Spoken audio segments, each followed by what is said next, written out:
This is the Gospel of John, chapter 1. In the beginning was the Word, and the Word was with God, and the Word was God. These are all capitals, as if it's a name, a title. The same was in the beginning with God. All things were made by him, and without him was not anything made that was made. In him was life, and the life was the light of men. And the light shineth in darkness, and the darkness comprehended it not. Now I'm just going to pause here because there's a lot right here that's standing out to me that is sending off fireworks in my brain. So the word capitalized, I did not know this until probably the last year or two, and it blew my mind. So if you know it already, that's amazing. If you don't know it, then it's going to be really fun for you. I hope, if you're nerdy like me. Okay, the word, it's capitalized all these times because it's actually the title. It's another name for Jesus. It was a pre-incarnate Jesus. This is a study Bible. I'm not used to using this Bible. It actually says it down here, the logos. It explains it here, which is awesome because I didn't know this for the longest time. So when you hear the word and you see it capitalized, it is referring to the pre-incarnate Jesus. So some people have a different Jesus who they say he is a created being or he was elevated from an angelic position. And these verses here, I just love because it confirms the Trinity, the Father, Son, and Holy Spirit. They are all one. So the Word, in the beginning was the Word. So Jesus, the Word, was there at the beginning. And the Word was with God, so they were together. Jesus and God, the Father and the Son, the pre-incarnate Son, they were together.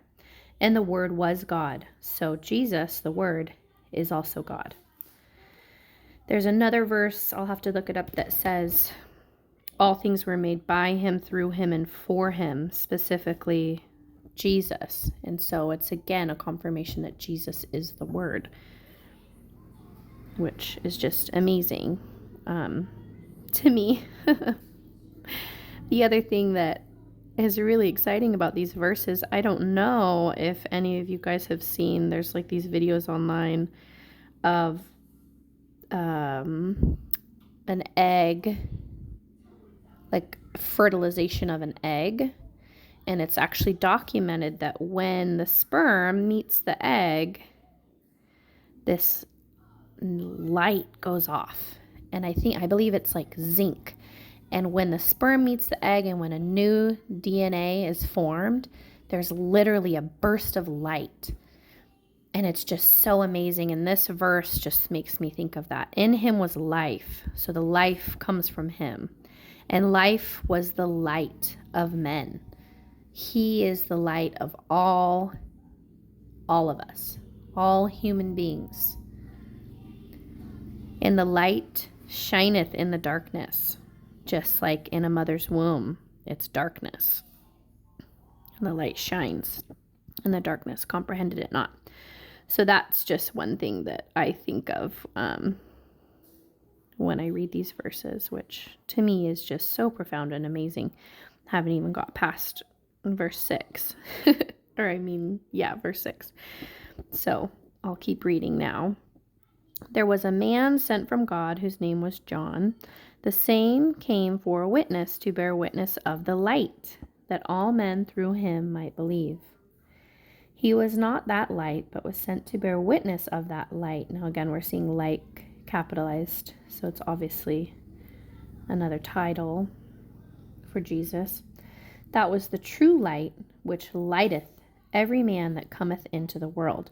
Now again, this takes us back to this idea here that's been documented, that literally life, when new DNA is made, there's a spark of light.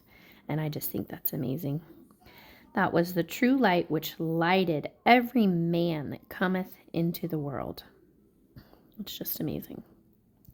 He was in the world, and the world was made by him, and the world knew him not. He came unto his own, and his own received him not. But as many as received him, to them gave he power to become the sons of God, even to them that believe on his name, which were born not of blood,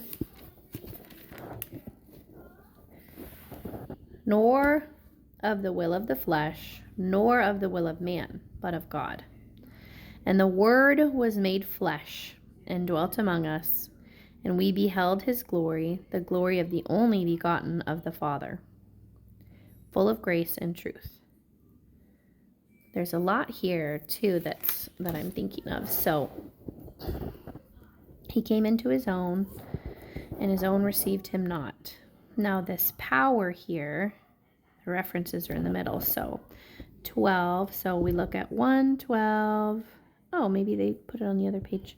Oh, no, it's down here. 1:12:1. The right power. Okay. As many as received power, received him, to them gave he the right to become the sons of God, even to them that believe on his name. So when we believe, we are given the right or power, both. The right, it's our belief that's the trigger there. When we believe, uh-oh, don't hit that, sweetheart. This is how you do Bible studies when baby's around. Don't hit it, Mimi. I'm gonna get, hey, you spilled it, baby girl, stop. Macy, don't do that, please, that's yucky.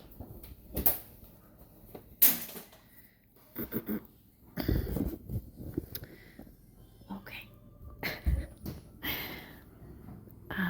Where was I? Where were we? Okay, but as many as received him, to them gave he power and the right to become sons of God, even to them that believe. So it's our belief about all these things that God, the Word, Jesus, was with God. It was God, and he was there in the beginning. When we believe that, if we have a wrong understanding of that, I don't know how you would receive the right to become sons of God or the power of God. If you don't believe that Jesus is God, he was with God, he was there in the beginning, and he is God, then I don't know how what exactly you believe in, right? Because you have to believe on his name, not just somebody that has the same name as him or a different person that you've made up that has a different name, different character. We have to believe this, that in the beginning was the Word, and the Word was with God, and the Word was God. All things were made by him, and without him not anything made. I'm sorry, all things were made by him, and without him was not anything made that was made. So he himself was not made. He was the maker. He was in the beginning. So when we believe this, we receive power to become the sons of God.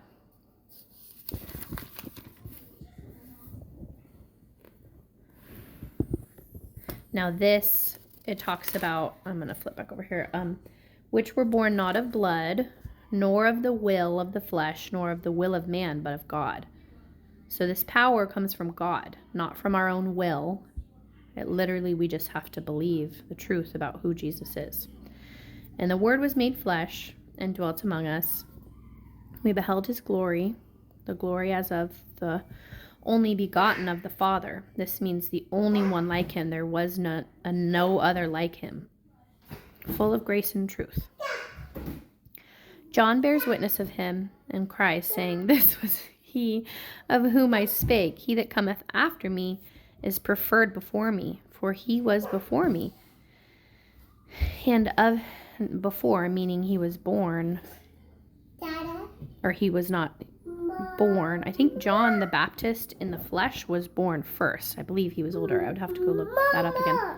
Yes, baby. Can I have popcorn? Yes, you can. Yay. Uh-oh, we gotta go pick up your brothers. It's time to pause this.